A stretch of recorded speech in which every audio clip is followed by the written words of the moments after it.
ನಮಸ್ಕಾರ. ಇವತ್ತು ಈ ವಿಡಿಯೋದೊಳಗಡೆ ಹೊಳಲಮ್ಮ ದೇವಿಯ ದರ್ಶನ ಮಾಡಕ್ಕೆ ನಾವೆಲ್ಲರೂ ಇವತ್ತು ಹೊಂಟೇವಿ ಹೊಳಲಮ್ಮನ ಗುಡ್ಡಕ್ಕೆ. ಹೊಳಲಮ್ಮನ ಗುಡ್ಡ ಎಲ್ಲಿ ಬರುತ್ತದು?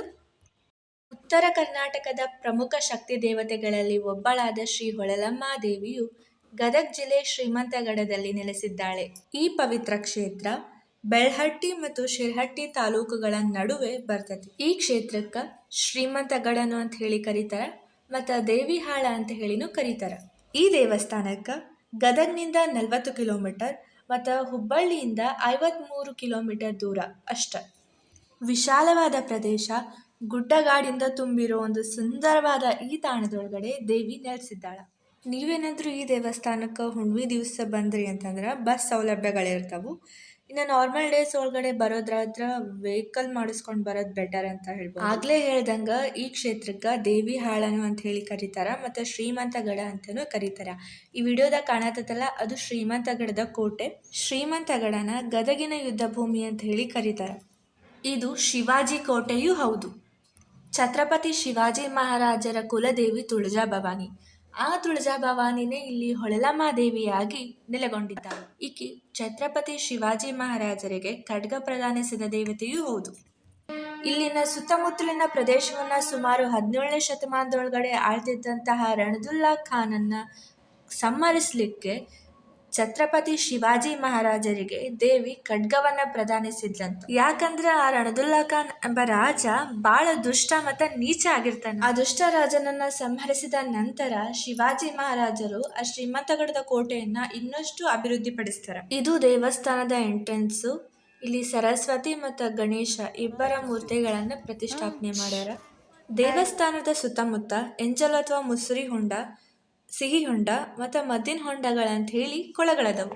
ನೀವು ಗಾಡಿ ಪಾರ್ಕಿಂಗ್ ಮಾಡಿದ ತಕ್ಷಣ ಅಲ್ಲೊಂದು ಕಲ್ಲಿನ ಕಮಾಂತರ ಕಾಣ್ತೈತಿ.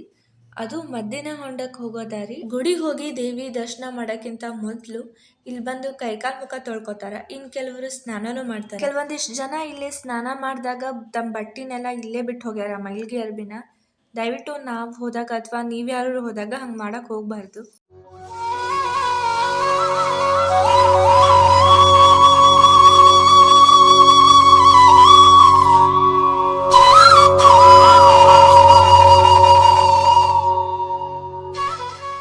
ನಮಗೆ ಹಣ್ಣು, ಕಾಯಿ, ಹೂವು, ದೇವರಿಗೆ ಪೂಜೆಗೆ ಬೇಕಾಗಿರೋ ಎಲ್ಲ ಸಾಮಾನು ಇಲ್ಲೇ ಗುಡಿ ಆವರಣದೊಳಗೆ ಸಿಗ್ತವು. ಇಲ್ಲ ಅಂತಂದ್ರೆ ನೀವು ನಿಮ್ಮೂರಿಂದನೇ ಎಲ್ಲ ಸಾಮಾನು ತೊಗೊಂಬರ್ಬೋದು. ನಾವಿಲ್ಲಿಗೆ ಬಂದಾಗ ದೇವಸ್ಥಾನ ಕಾಮಗಾರಿ ಒಳಗಿತ್ತು. ನಮಗೆ ಗೊತ್ತಿರಲಿಲ್ಲ ಗುಡಿನ ಹೊಸದಾಗಿ ಕಟ್ಟಾಕುತ್ತಾರ ಅಂತಂದು ಹೇಳಿ. ಸೊ ಅದರಿಂದ ನಮ್ಗೆ ಅರ್ಥ ಆಗಿದ್ದು ಒಂದು ಪಾಠ ಏನಂತಂದ್ರೆ, ಇನ್ನು ನಾವು ಎಲ್ಲೇ ಹೋಗಿ ಆ ಊರಿನ ಕರೆಂಟ್ ಅಫೇರ್ಸ್ನ ತಿಳ್ಕೊಂಡು ಅಲ್ಲಿಗೆ ಹೋಗೋದು ಭಾಳ ಚಲೋ ಅಂತ ಹೇಳಿ ಅನ್ನಿಸ್ತು. ಹೊಳಲಮ್ಮ ದೇವಿಯ ಈ ದೇವಸ್ಥಾನಕ್ಕೆ ಭಾಳ ವರ್ಷಗಳ ಇತಿಹಾಸ ಕೂಡ ಐತಿ. ಸಾಕಷ್ಟು ಕಥೆಗಳು, ಐತಿಹ್ಯಗಳು ಅದವು. ಪುರಾಣಗಳ ಪ್ರಕಾರ ಕಪಿಲ ಮುನಿಗಳು ಇಲ್ಲಿ ತಪಸ್ಸನ್ನ ಆಚರಿಸಿದ್ರಂತ. ಏನಿನ ಹೆಸರು?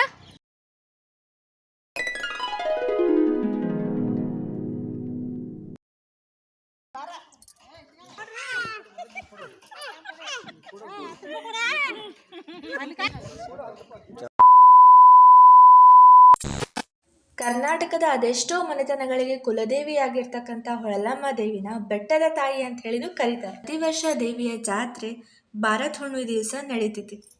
ನಾವು ಆಲ್ರೆಡಿ ಹೇಳ್ದಂಗೆ ನಾವು ಈ ದೇವಸ್ಥಾನಕ್ಕೆ ಬಂದಾಗ ಗುಡಿ ಫುಲ್ ಕಾಮಗಾರಿ ಒಳಗಿತ್ತು. ಅದಕ್ಕೆ ದೇವಿ ವಿಗ್ರಹನವರು ತೆಗೆದಿಟ್ಟಿದ್ರು. ಬದಲಿಗೆ ಉತ್ಸವ ಮೂರ್ತಿನ ಗರ್ಭಗುಡಿ ಒಳಗಡೆ ಇಟ್ಟು ಪ್ರತಿದಿನ ಪೂಜೆಯನ್ನು ಮಾಡ್ತಾರಂತ. ನಾವಲ್ಲಿ ಹೋದಾಗ ಅಲ್ಲಿನ ಅರ್ಚಕರು ನಮಗೆ ಹೇಳಿದ್ರು, ಈ ವರ್ಷ ಭಾರತ್ ಹುಣ್ಣಿಮೆ ಬರೋರಾಗ ಗರ್ಭಗುಡಿ ಒಳಗಡೆ ದೇವಿನ ಪ್ರತಿಷ್ಠಾಪನೆ ಮಾಡ್ತವಿ ಅಂತಂದು ಹೇಳಿ. ಅವ್ರು ಹೇಳ್ದಂಗನ ಈ ವರ್ಷ ಭಾರತ್ ಹುಣ್ಣಿಮೆ ಜಾತ್ರೆಗೆ ದೇವಿ ಗರ್ಭಗುಡಿ ಒಳಗಡೆ ಪ್ರತಿಷ್ಠಾಪನೆಗೊಂಡಿದ್ಲು. ಭಾಳ ಜೋರಾಗಿ ಜಾತ್ರೆ ಕೂಡ ನಡೀತು. ಈ ಫೋಟೋದಾಗ ನಿಮಗೆ ಕಾಣತ್ತದಲ್ಲ, ಸೇಮ್ ದೇವಿ ಹಂಗ ಅದಾಳ. ದೇವಿಯು ಅಷ್ಟಭುಜಗಳನ್ನು ಹೊಂದಿದ್ದು ತನ್ನ ಕೈಗಳಲ್ಲಿ ಶಂಖ, ಬಿಲ್ಲು, ಖಡ್ಗ, ದಿವ್ಯಾಸ್ತ್ರ, ತ್ರಿಶೂಲ, ಶ್ರೀಚಕ್ರ ಮತ್ತು ಗದೆಯನ್ನ ಶಿವೆ ಸರ್ವಾರ್ಥ ಸಾಧಿಕೆ ಶರಣ್ಯೇ ತ್ರ್ಯಂಬಕೆ ಗೌರಿ ನಾರಾಯಣಿ ನಮೋಸ್ತುತೆ.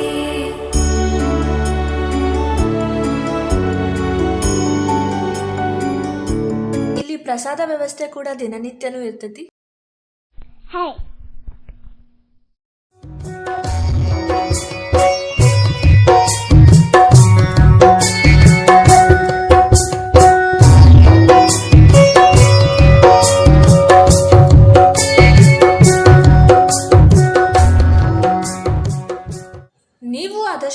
ದೇವಿಯ ದರ್ಶನ ಮಾಡುವಂತಾಗಲಿ ಅಂತ ಹೇಳಿ ಅನ್ಕೋತೀವಿ. ನಿಮಗೇನಾದರೂ ಈ ವಿಡಿಯೋ ಇಷ್ಟ ಆಗಿದ್ರೆ, ಈ ಚಿಕ್ಕದಾದಂತಹ ಇನ್ಫಾರ್ಮೇಷನ್ ಉಪಯೋಗ ಆಗಿದ್ರೆ, ದಯವಿಟ್ಟು ನಮ್ಮ ಚಾನಲ್ಗೆ ಲೈಕ್ ಮಾಡಿರಿ and please subscribe. Thanks for watching. ಮತ್ತೆ ಮುಂದಿನ ವಿಡಿಯೋದಾಗ ಸಿಗೋಣ. ಶಾಕಾಂಬರಿ ಶಂಭೂಕು.